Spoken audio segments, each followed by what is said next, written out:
अनुसृत्य अद्य वयं पठामः। तत्र अनचि च इति द्विपदात्मकं शास्त्रं वर्तते। अनचि इति सप्तम एकवचनान्तं समस्तं पदं, च इति अव्ययपदं। तर्हि द्विपदात्मकम् इदं शास्त्रम्।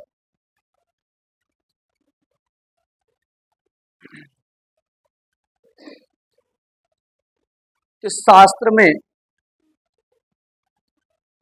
अचोरहाभ्याम द्वे, इस सूत्र के द्वारा अचह की अनुवृत्ति आती है और द्वे की अनुवृत्ति आती है। किसकी किसकी अनुवृत्ति आती है? द्वे की। कहाँ से आती है? अचोरहाभ्याम द्वे, इस शास्त्र के द्वारा अचह इस पंचम्यंत पद की तथा द्वे इस प्रथमांत पद की अनुवृत्ति आती। और एक सूत्र आप जानते हैं, यरो नुनासिके नुनासिको वा। इस यरो नुनासिके नुनासिको वा, इस शास्त्र के द्वारा यरह इस षष्ठ्यंत पद की तथा वा इस अव्यय पद की अनुवृत्ति आती। तो हमने उससे क्या ले आया? यरह ले आया। क्या ले आया? यरह ले आया। वा की भी अनुवृत्ति आती है, ये वा को हम यहां रखते। ठीक है, इतना कितने पद मिल गए हमको? अचह यरह द्वे वा, इतना जो बन गया। अब इस सूत्र का कोई भी अंश हमने यूज नहीं किया है, लेकिन इतना जो है अनुवृत्ति से ही हमको लब्ध हो गया। अचह यरह द्वे वा। अचह कैसे पद है? पंचम्यंत पद। यरह कैसे पद है?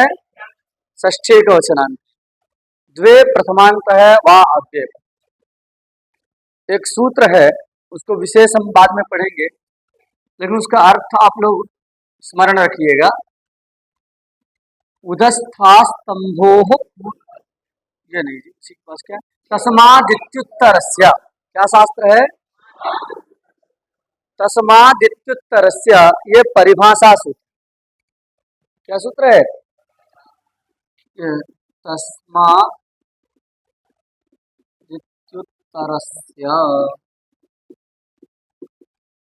तस्मादित्युत्तरस्य। अब इसमें देखिए, तस्मात ये एक पद है, फिर इति लगा है और उत्तरस्य है, तीन पद। जैसे तस्मिन् नीति निर्दिष्टे पूर्व से पढ़े थे, उसी की तरह ये परिभाषा है, उसके तुरंत बाद में अष्टाध्यायी में पठित है तस्मादित्युत्तरस्य। तस्मात् ये पंचम्यंत पद है, इति अव्यय पद है, उत्तरस्य षष्ठ्यंत पद। इसमें निर्दिष्टे की अनुवृत्ति होती है। तो ये परिभाषा भी क्या करती है? अपने पद को उपस्थापित करती। परिभाषाओं के विषय में हम जानते हैं, परिभाषाएं क्या करती हैं? पदों को उपस्थापित करा देती हैं। अतः परिभाषाएं पदोपस्थापिका होती है। तो ये तस्मादित्युत्तरस्य का लिंग क्या है? क्योंकि स्वलिंग लिंगित विधिदे से परिभाषा गच्छन्ति, ये नियम है। तो इस तस्मादित्युत्तरस्य परिभाषा का क्या लिंग है? तो तस्मात् पद से बताया जा रहा है कि पंचम्यंत पदलिंग है। क्या लिंग है? पंचम्यंत पदलिंग है। और कौन सा पंचम्यंत? कोई भी पंचम्यंत रहेगा तो ये परिभाषा नहीं लगती। जहां पर दिक योग लक्षणा पंचमी हुई। कौन सी पंचमी? दिक योग लक्षणा पंचमी हुई होगी, तदंत जो पंचम्यंत पद, उस पद से घटित शास्त्र में ये परिभाषा लगती। और करती क्या है?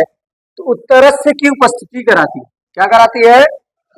जैसे परसों हम पढ़े थे, पूर्वस्य की उपस्थिति करा रहा था, और ये किसकी कराएगा? उत्तरस्य। उत्तर मतलब बाद, इसलिए परस्य भी कई सारी जगह लिखा रहता है। क्या लिखा रहता है?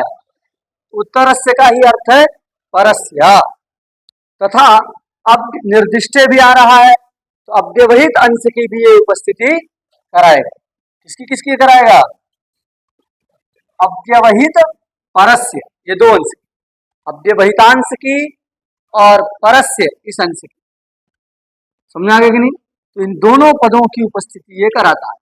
अर्थ जैसे तस्मिन् इति निर्दिष्टे पूर्वस्य का अर्थ है, अर्थ करने का तरीका यहाँ पर भी वही रहेगा, बस थोड़ा सा बदलना है। वहां क्या था? औपश्लेषिकाधिकरण बोधिका जो सप्तमी, यहाँ क्या कहना है? दिग्योग लक्षणा जो पंचमी। क्या कहना है? दिग्योग लक्षणा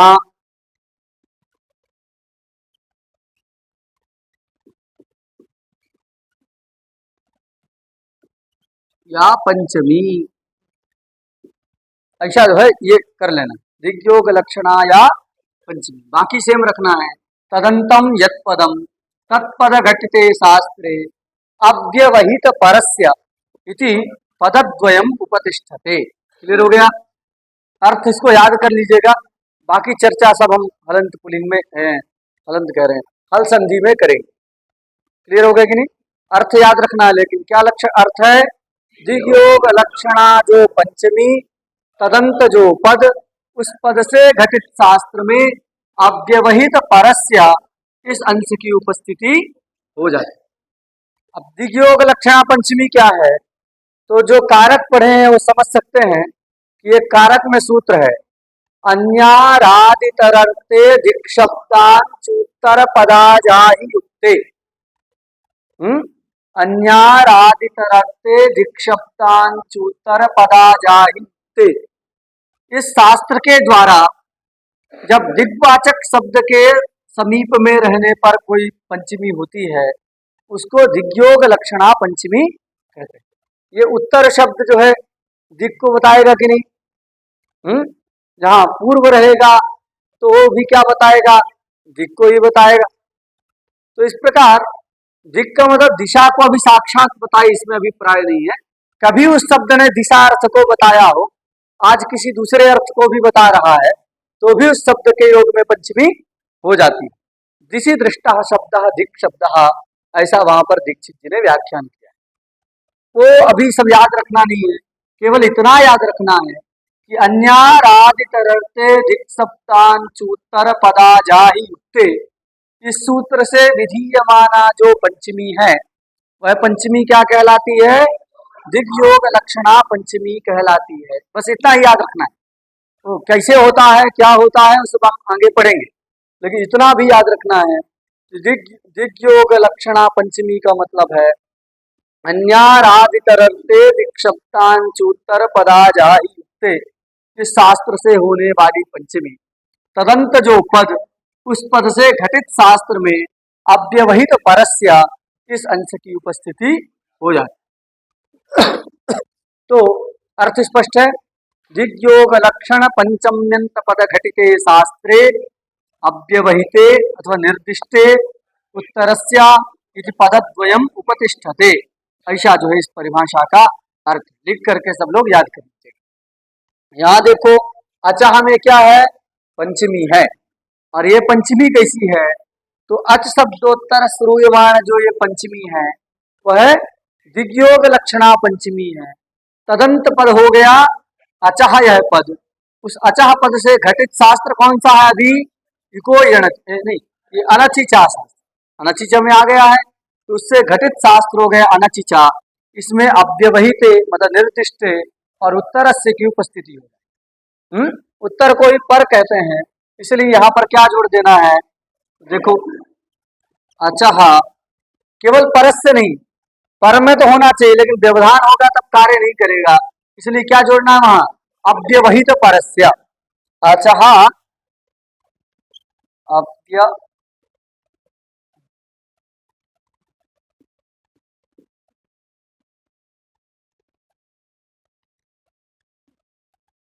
परस्य, ऐसा जो है इसको हमने जोड़ दिया। ये जो दिख रहा है अव्यवहित परस्य, ये समझ जाइए किसका अर्थ है? अच शब्दोत्तर श्रूयमाण पंचमी का ही अर्थ उसी से। अच से अव्यवहित पर में विद्यमान जो यर, यरा है कि नहीं? ये यरा पहले से, तो अजव्यवहित अचह अव्यवहित परस्या यरः द्वे वास्ता, क्रिया का अध्यार करना है। हाँ, तस्मिन् इति निर्दिष्टे से आती है, मतलब निर्दिष्टे की अनुवृत्ति आती है तो उस निर्दिष्टे का ही अर्थ होता है अव्यवहित, एकदम तुरंत पूर्व का सूत्र है।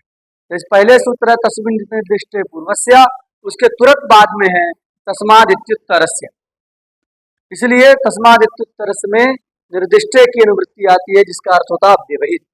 तो यहाँ पर भी दो अंश की उपस्थिति कराए, तो क्या बन गया, अचः अव्यवहित परस्य यरः द्वे वास्तः, वाक्य अनुवृत्ति है, क्रिया का अध्ययन करना है, सर्वम वाक्यम क्रियायां परिसमाप्यते नियम के अनुसार। तो यहाँ पर दो द्विवचन का है द्वे, उसके अनुसार अस्ति स्तः, द्विवचन वाला कर लिए तो स्तः बन गया। ये इतना अर्थ हो गया, अचः अव्यवहित परस्य यरः द्वे वास्तः, क्लियर हो गया। बचा ये अनचि, इसका अर्थ क्या है, अच से अव्यवहित पर में विद्यमान जो यर, उस यर को क्या होता है, द्वित्व होता है। अब ये द्वित्व का क्या मतलब है, उस अंश का हम विचार करेंगे अनचि का, अभी केवल ये विध्यंस का विचार करें। इसमें दो पक्ष हैं, ये जो अनचि दिख रहा है वो द्वित्व का निषेध करता है। अनचि ये जो अंश है वो क्या करता है, द्वित्व का निषेध करता है, और ये जो चा अंश दिख रहा है वो द्वित्व का विधान करता है। तो चा द्वित्व का विधान करेगा तो उस अंश का अर्थ किया जाएगा अचः अव्यवहित परस्य यरः द्वे वास्तः, ये विध्यंस का अर्थ। अभी निषेध करने वाला अनचि आएगा कि द्वित्व नहीं होता, वो उसका बाद में अर्थ करेंगे। लेकिन अभी ये जो विध्यंस है उसका अर्थ क्या निकला, अव्यवहित परस्य यरः द्वे वास्तः, अच से अव्यवहित पर में जो यर, उस यर को क्या होता है, द्वित्व होता है। अब द्वित्व का क्या मतलब है जी, जो द्वित्व करते हैं उसका क्या मतलब है, तो देखिए कोई एक शब्द पहले से है, जैसे अभी धा को ले, सुधय उपास्य में धा को द्वित्व करना है, सुध या, कल हम लोग देख चुके हैं ना कि ई के स्थान में या हो जाता है, तो सु धा या उपास ये स्थिति होगी। अब यहाँ धा को द्वित्व करना है, तो देखिए अच हो गया सकारोत्तरवर्ती उकार, उससे अव्यवहित पर में यर है कि नहीं है, बीच में कोई व्यवधान है, अव्यवहित पर में यर, क्लियर हो गया कि नहीं, उस यर को द्वित्व इस सूत्र के द्वारा हो जाएगा। अच से अव्यवहित पर में जो यर, उस यर को द्वित्व होता है, यर हो गया था, उसको जो है द्वित्व हो जाएगा। अब ये द्वित्व का क्या मतलब है, इस एक धा के स्थान में दो धा कर दिया जाए। पहले से एक था, उस एक को हटा करके उसके स्थान में दो कर दें, एक ये द्वित्व होता है। और एक क्या होता है, एक पहले से है और एक दूसरा उसके बगल में ला करके रख देना, तो दो प्रकार का द्विर्वचन होता है। द्विर्वचन मतलब दो बार कहना, तो द्वित्व का मतलब है द्विर्वचन, और द्विर्वचन कितने प्रकार का होता है, दो प्रकार से होता है व्याकरण शास्त्र में। एक तो उसके स्थान में दो नए आ गए, जो पहले से धा दिख रहा था वो धा चला गया और उसके स्थान में दो नए धकार आ गए, ऐसा एक द्विर्वचन हो सकता है। और एक दूसरा क्या है कि एक पहले से है, उसके बगल में एक और आ गया आवृत्ति करके, इस प्रकार का भी द्विर्वचन। तो जो स्थान में आता है उसको कहते हैं स्थाने द्विर्वचनन, द्विर्वचन क्या कहते हैं, स्थाने द्विर्वचन, कि उसके स्थान में द्विर्वचन हो रहा है, द्वित्व हो रहा है। और दूसरा जो बताया उसका मतलब है द्वि प्रयोग करणम, द्वि प्रयोग करणम। तो इस प्रकार दो प्रकार का जो है द्विर्वचन होता है, मतलब समझा गया। अब यहां कौन सा करना है, अनचि चा से द्वित्व करना है। अब द्वित्व कैसा द्वित्व किया जाए, दो प्रकार का होता है। उस एक धा को स्थान हटा करके, उस एक यर को हटा करके दो यर कर दिया जाए उसके स्थान में, ऐसा करेंगे तो क्या कहलाएगा, स्थाने द्विर्वचन कहलाएगा। एक के स्थान में दो करेंगे तो क्या कहलाएगा, स्थाने द्विर्वचन कहलाएगा। और यदि क्या किया जाए कि एक पहले से है उसी का पुनः एक बार प्रयोग कर दिया जाए, तो इसको क्या कहेंगे? द्विप्रयोग, द्विप्रयोग करणम। तो ये द्विप्रयोग करण रूपी द्विवचन भी होता है और स्थानीय द्विवचन भी होता है। कौन सा द्विवचन किया जाए? प्रश्न होगा कि नहीं? तो करना, दोनों प्रकार से दो धा हो सकता है। एक को हटा के दो कर दिया जाए तो भी दो आ जाए, एक पहले से है एक और प्रयोग कर दिया जाए तो भी दो हो गया। करना क्या है? तो यहाँ पर ये आपको स्मरण रखना है कि यहाँ पर क्या होता है, ये द्विप्रयोग करण रूपी ही दुर्वचन है, स्थानीय दुर्वचन नहीं। इसलिए यरह में देखिए षष्ठी है लेकिन स्थानीय नहीं लिखा ग्रंथकार ने, यरस्थाने द्वे वास्तः ऐसा लिखा है। क्यों नहीं लिखा? क्योंकि यरह में जो षष्ठी है वो स्थान षष्ठी नहीं है। यरह में जो षष्ठी है वो कैसी षष्ठी नहीं है, वो वह षष्ठी स्थान षष्ठी नहीं है। यर शब्दोत्तर श्रूयमाणा जो षष्ठी है वह कैसी षष्ठी नहीं है, स्थान षष्ठी नहीं है यहाँ पर। इसलिए स्थाने नहीं लिखा, क्योंकि अगर स्थाने लिख देते तो फिर कौन सा होता, स्थाने द्विवचन ही होता। तो यहाँ पर कौन सा द्विवचन होता है जी? द्विप्रयोग करण रूपी द्विवचन इस शास्त्र के द्वारा होता है। तो एक धा पहले से था, उसको जब द्विवचन हो गया तो क्या बन जाएगा? दो धा हो जाएंगे। तो क्या स्थिति हो जाएगी? सु धा ध य उपास्य, ये स्थिति बन गई। सु ध ध य उपास्य। ये स्मरणीय है कि यहाँ पर कौन सा द्विवचन हुआ है? द्विप्रयोग रूप द्विवचन हुआ है, द्विप्रयोग रूपी द्विवचन हुआ है, स्थानीय द्विवचन नहीं। बात समझ आ गया? इसीलिए यहाँ पर क्या नहीं लिखा, यरस्थाने, ऐसा अर्थ भी नहीं किया गया।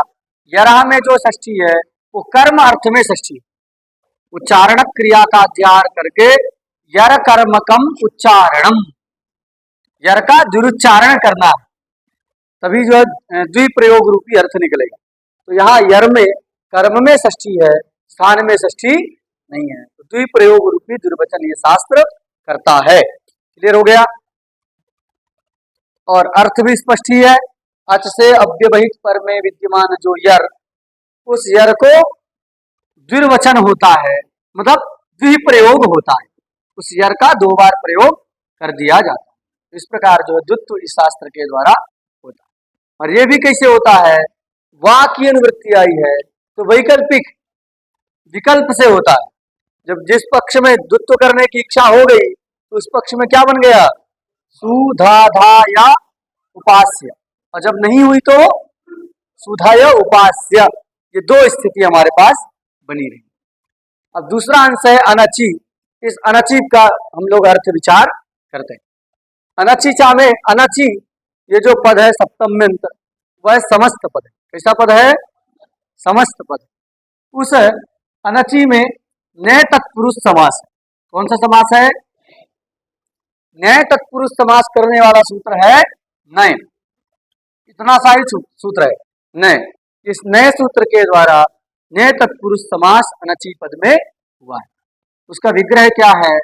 तो ना अच इति अनच। कैसे विग्रह करना है?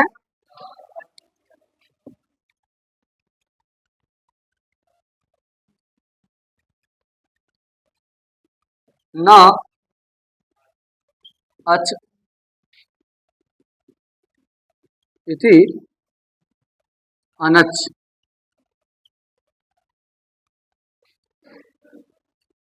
तस्मिन अनचि, तस्मिन मतलब सप्तमी लगा देना है, तो क्या बन जाएगा?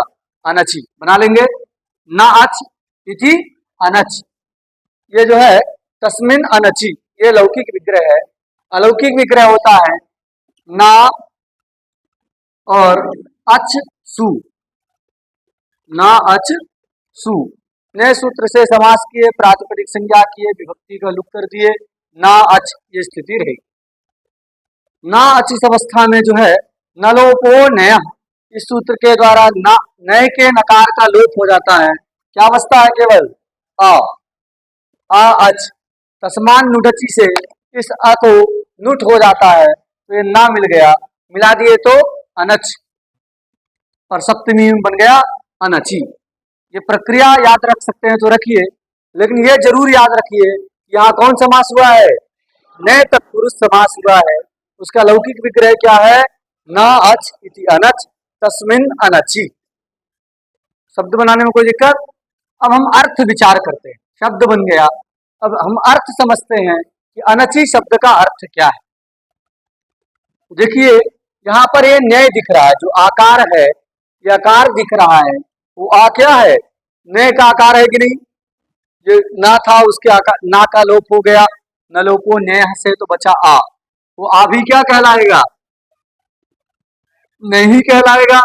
अरे कुत्ते का पूछ कट जाता है तो कुत्ता गधा हो जाता है क्या, तो कुत्ता ही रहता है, रहता है कि नहीं। छिन्ने पुच्छे सुनी सत्व व्यवहार नास्वह गर्धव, उसको कोई गधा अथवा जो घोड़ा नहीं कहता है, वो क्या रह जाता है, अश्व ही रहता है, स्वा ही रहता है, कुत्ता कुत्ता ही रहता है। तद्वत जो है यहाँ न्याय था, उस न्याय का नकार चला गया, बचेगा आ, फिर भी वो क्या कहलाएगा, न्याय ही कहलाएगा। तो यहाँ जो न्याय दिख रहा है, उस न्याय का क्या अर्थ है। तो पहले तो हम ये जाने कि न्याय दो प्रकार का होता है। कितने प्रकार का होता है, दो प्रकार का न्याय होता है। द्वौ न्यौ समाख्यातौ परिउदास प्रसज्यकौ, ये कारिका लिख लीजिए सब लोग और सब कंठ कर लीजिएगा, क्योंकि अन्यत्र भी ये सब जगह काम में आएगा।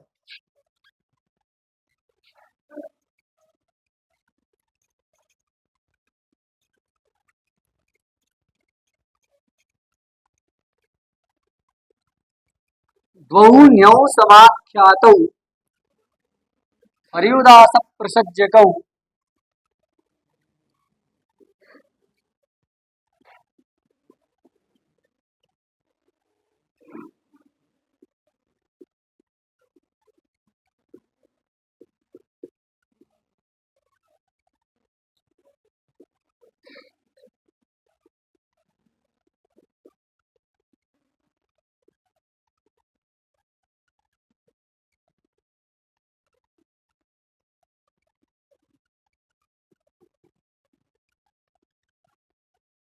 द्वौ न्यौ समाख्यातौ परिउदास प्रसज्यकौ।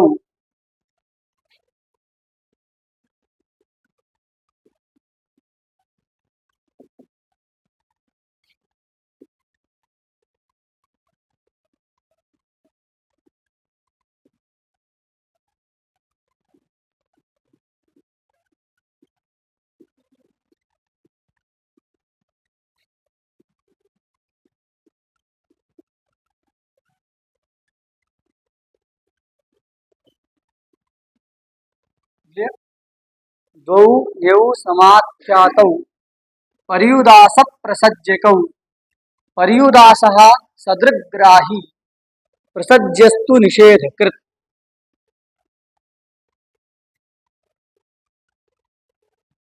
हम्म?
इनको सब लोग लिख लीजिए।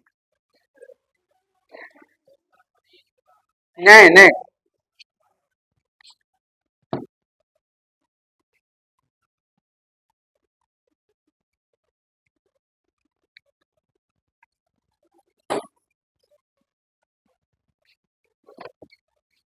लिखिए, तो शीघ्र लिखिए। क्रियया सह यत्र न, यत्र न, समझ में नहीं आ रहा है क्या?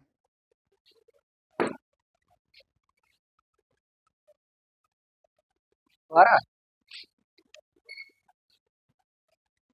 चलिए अब समझिए। तो दो प्रकार का न्याय होता है। कौन कौन? तो पहले का नाम है परिउदास और दूसरा है प्रसज्य। समझ में आ गया?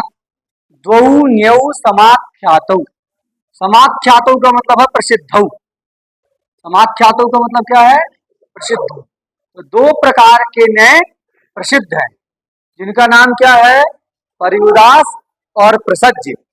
पहले लाइन का अर्थ स्पष्ट है।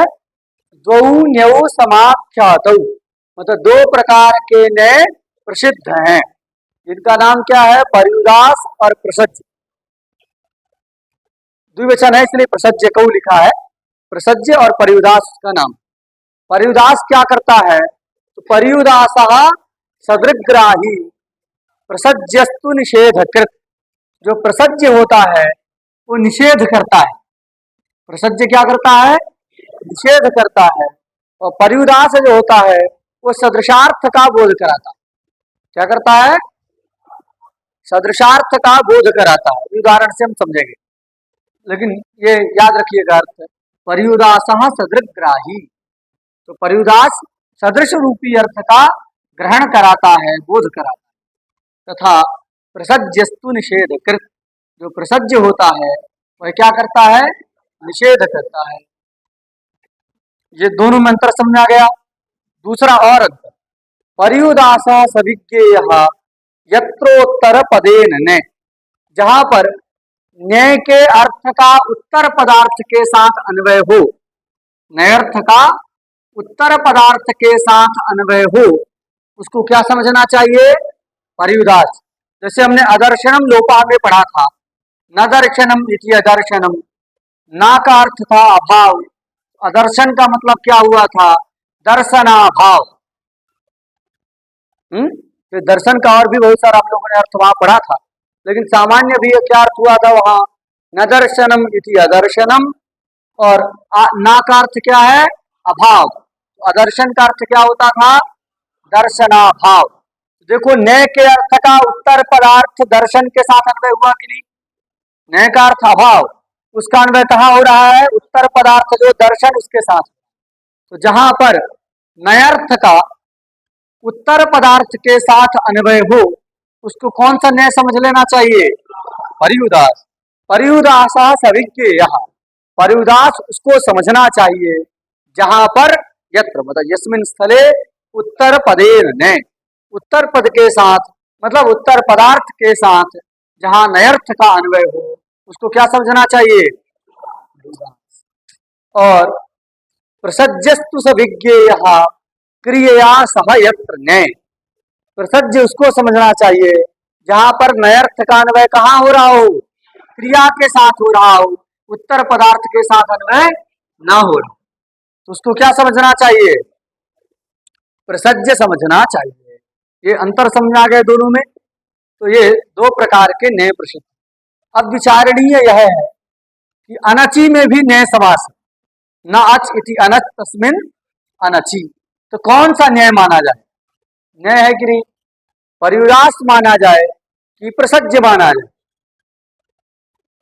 ये समझ आएगी। भाई दो प्रकार के हैं तो दो में से ही कोई एक मानना है, तो कौन सा माना जाए? तो देखिए, सिद्धांत यह है कि अनचि में प्रसज्य न्याय। कौन सा न्याय है? प्रसज्य न्याय। क्यों क्यों प्रसज्य ही है, इसकी चर्चा हम करेंगे, लेकिन अभी अर्थ क्या निकल रहा है प्रसज्य मानने पर, परिउदास मानने पर क्या अर्थ निकलेगा, ये दोनों विचार करके हम लोग देखेंगे। लेकिन ये सिद्धांत आपको अभी याद रखना है।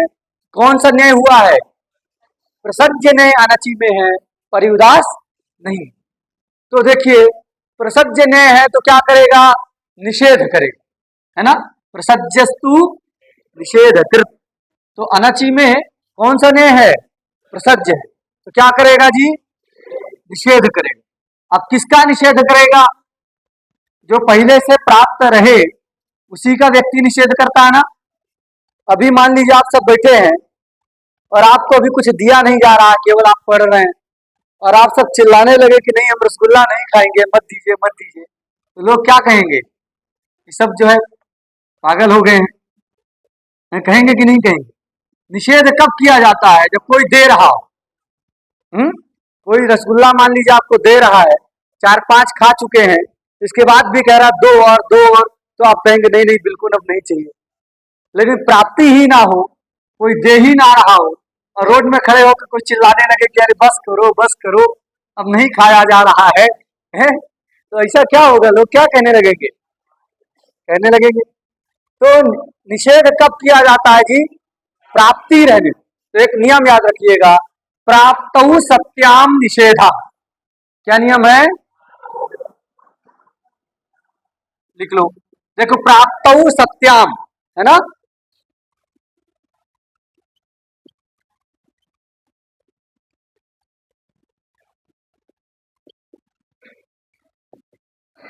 प्राप्तौ सत्याम निषेधा।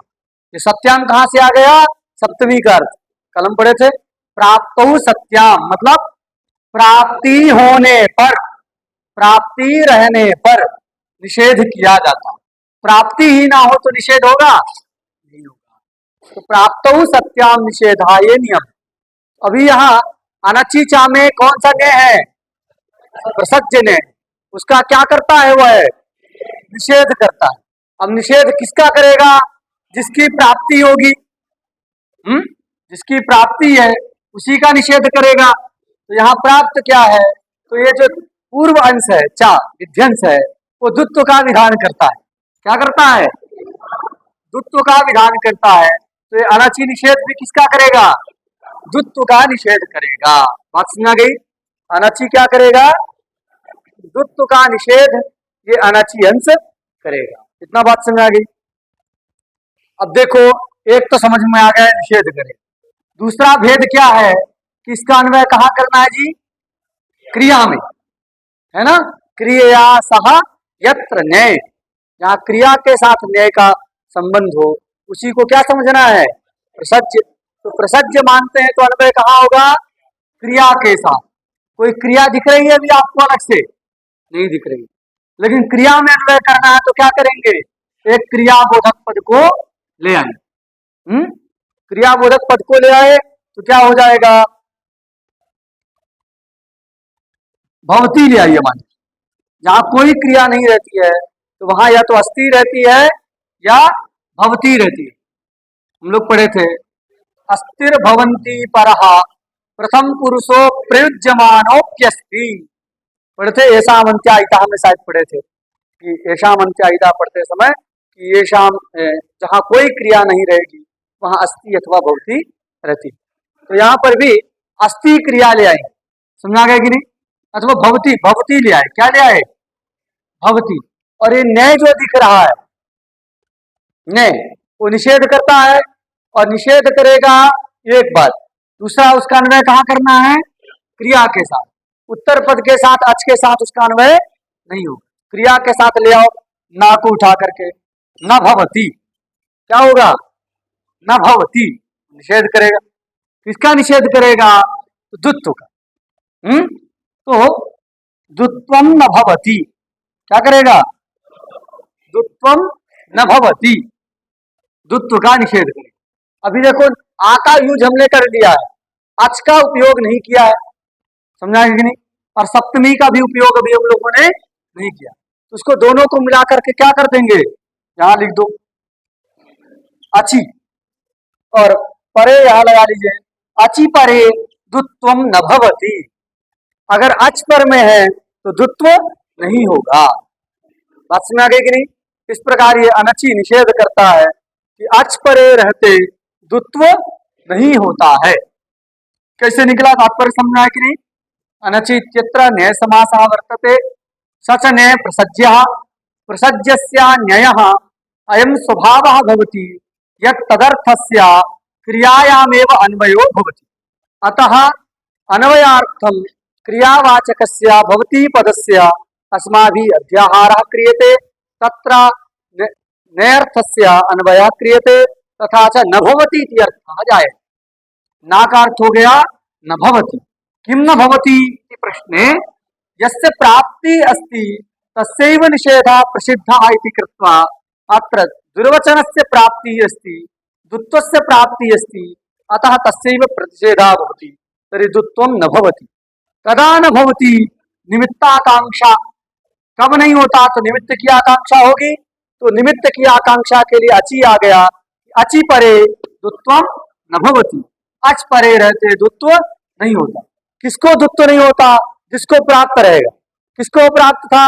यर को। तो अच से परे यर को जो दुत्व प्राप्त है, अच से अव्यवहित पर में विद्यमान जो यर उसको दुत्व का विधान करता है। लेकिन अगर अच पर में मिल गया तो दुत्व नहीं होगा। ये अनचिचा निषेध कर देगा। बोलिए पंडित जी, कुछ पूछ रहे थे ना?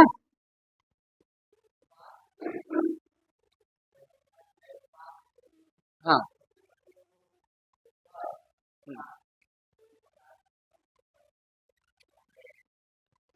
अर्थ ठीक से समझिए। अच से अव्यवहित पर में जो यर उसको दुत्व होता है। क्लियर? तो इस अंश के द्वारा दुत्व प्राप्त रहेगा। लेकिन दूसरा अंश है अनचि, अच परे रहते दुत्व नहीं होता। तो अच पर में है कि नहीं आकार, तो दुत्व नहीं हो।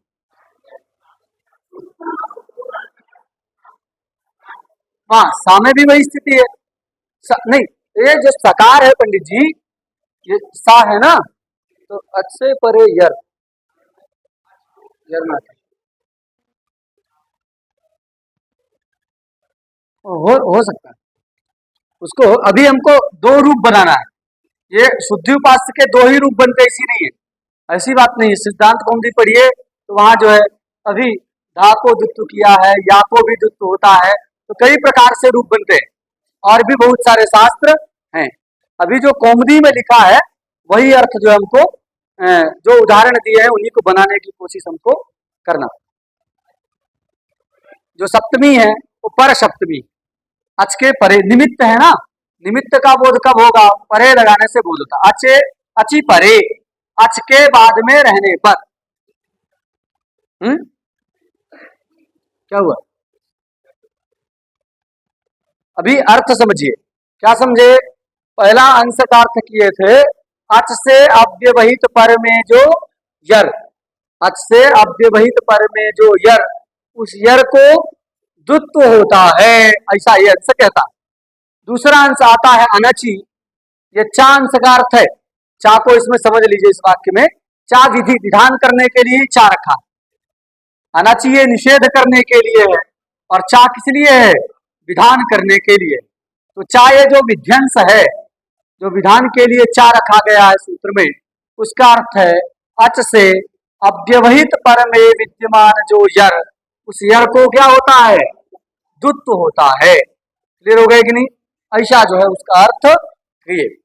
तो अब यहाँ ऐसा अर्थ किए तो धा को तो दुत्व हो गया, कोई दिक्कत नहीं है। लेकिन ये उपास्य के पा को भी दुत्व होने लगेगा कि नहीं? उसके लिए दूसरा अंश आ रहा है अनचि। वो कहता है अचि परे दुत्वम न भवति।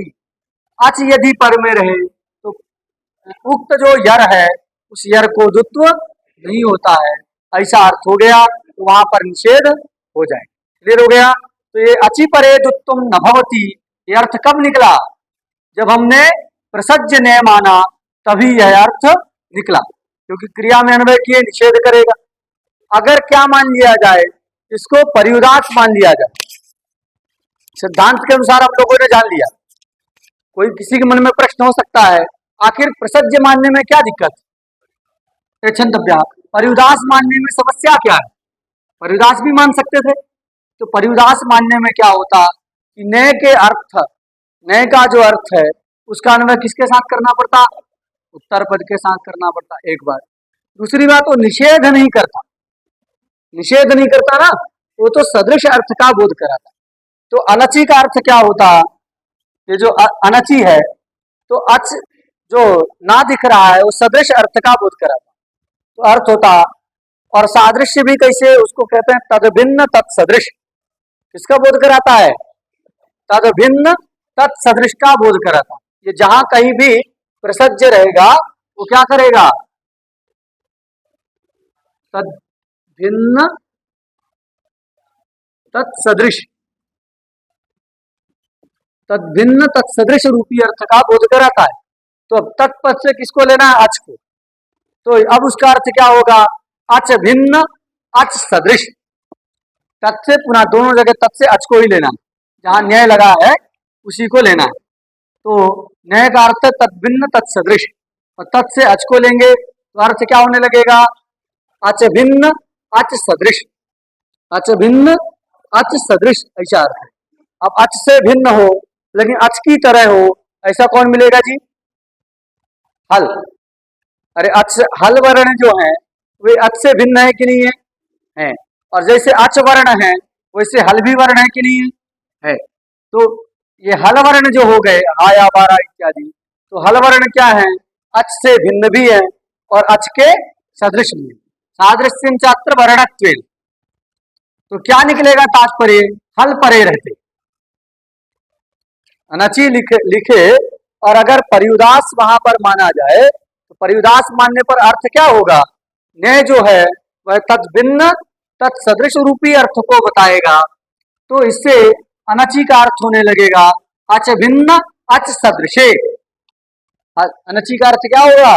अच भिन्न अच सदृशे, अच भिन्न अच सदृश के परे रहते, ये अर्थ होगा। अच से परे यर को दुत्त होता है, अच भिन्न अच सदृश के परे रहते, निषेध निषेध नहीं करेगा। अच से परे यर को दुत्त होता है, अच भिन्न अच सदृश वर्ण के परे रहते, तो कौन वर्ण मिलेगा? हल। तो तात्पर्य क्या निकलेगा कि हल के परे रहते क्या होता है?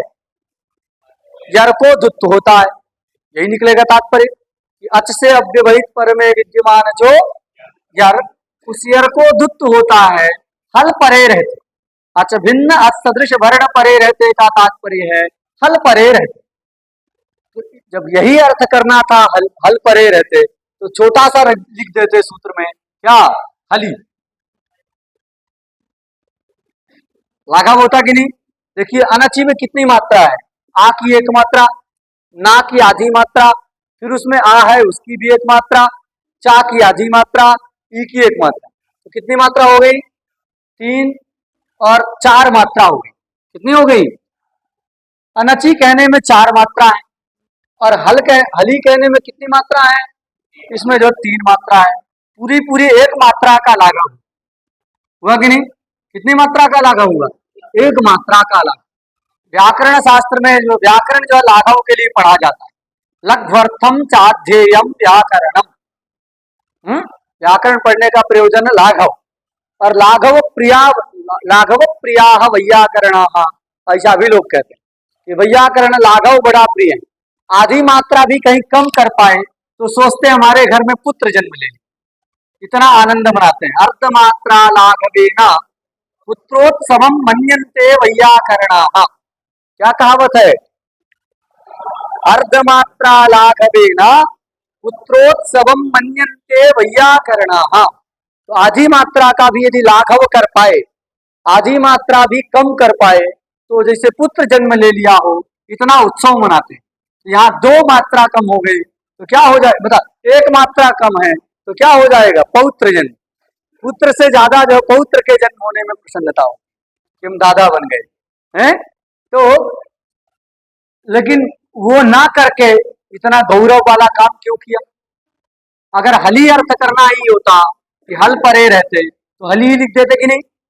हली लिखने में बहुत सारा लाघव, एक तो 1 मात्रा का लाघव हो जाएगा, यहाँ 4 मात्रा, यहाँ 3 मात्रा, तो 1 मात्रा का लाघव। 2 नहीं है जी, आ की आधी मात्रा और आ की 1 मात्रा, 1.5 मात्रा। ली में भी 1.5 मात्रा, 1.5 दूनी 3, तो हली में 3 मात्रा और अनची में 4 मात्रा। तो हली लिखने में कितना लाघव है ये देखिए, एक तो मात्रा का लाघव, 1 मात्रा बच रही है। दूसरा ये बताना नहीं पड़ेगा कौन सा न्याय है, उसका अन्वय कहाँ करना है, ये सब व्याख्यान से भी बच जाएंगे। अनची लिख रहे हैं तो बहुत बड़ा व्याख्यान करना पड़ रहा है, और हली लिख देंगे तो कोई व्याख्यान की आवश्यकता नहीं है। इससे कोई व्याख्यान नहीं करना पड़ रहा है। इससे क्या पता चलता है कि यहाँ पर ये हली परे, हल परे रहते यर को दुत्व होता है, ऐसा अर्थ सूत्रकार को इष्ट नहीं। अगर हल परे रहते दुत्व होता है, यही अर्थ करना होता तो हली ही लिख देते। उससे बहुत सारा लाघव है, मात्रा का लाघव है, व्याख्यान का लाघव है, समय भी बचेगा। कितना देर लग गया है उसको समझने में।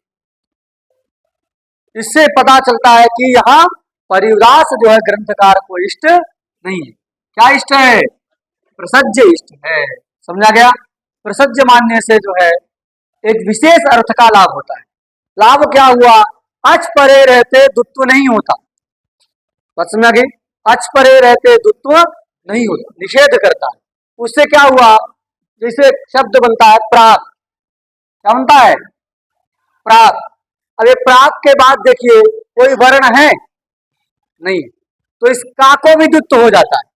अनच अच हो गया आ, उससे परे यर है का, उस का को दुत्व हो जाता है तो रूप बनता है प्राक। प्राक ऐसा रूप जो है भाष्यकार ने बनाया। लेकिन अगर अनची में क्या मानते? परिव्रास मानते तो उसका अर्थ निकलता अच भिन्न अच सदृश हल वर्ण के परे रहते। प्राक में कोई हल वर्ण पर में है तो इसका को दुत्व नहीं हो पाता, अवसान में दुत्व नहीं हो पाता। लेकिन जब हम अनची रखते हैं तो अच परे रहते निषेध करता है। ये नहीं कहता कि हल पर में चाहिए, बस अच पर में नहीं होना चाहिए। तो यहाँ पर अच पर में नहीं है, इसलिए यहाँ दुत्व हो जाता है। तो अवसान में दुत्व करने के लिए ही यहाँ पर क्या माना गया है? प्रसज्य माना गया है, परिउदास नहीं माना गया है। क्लियर हो गया कि नहीं? क्योंकि परिउदास मानते तो हली परे ऐसा ही अर्थ निकलता, वो निकलता तो उसमें बहुत सारा गौरव भी था। और प्राक में जो दुत्व नहीं हो पाता क्योंकि हल पर में नहीं। लेकिन जब अनची कर दिए तो क्या करता है? अच परे रहते दुत्व का निषेध करता है। तो बाद में हल पर में रहे तो भी हो जाएगा, और कुछ ना रहे तो भी दुत्व हो जाता है, क्योंकि अच पर में नहीं होना चाहिए। बस इतना ही हमारा शर्त। तो अच पर में नहीं है, इसलिए प्राक इत्यादि में भी दुत्व की सिद्धि हो जाती है। क्लियर हो गया? इसी अभिप्राय से देखिए भट्टो जी क्या है, वरदराजाचार्य जी लिखते हैं, क्या लिखे? अचः परस्या यरो द्वयवास्ता न तु अची। न तु अची लिख करके क्या बताना चाह रहे हैं? कि प्रसज्य। बस में आ गया? न तु अची मतलब अच परे रहते दुत्व नहीं होता है। क्लियर हो गया? अर्थ स्पष्ट है? हैं?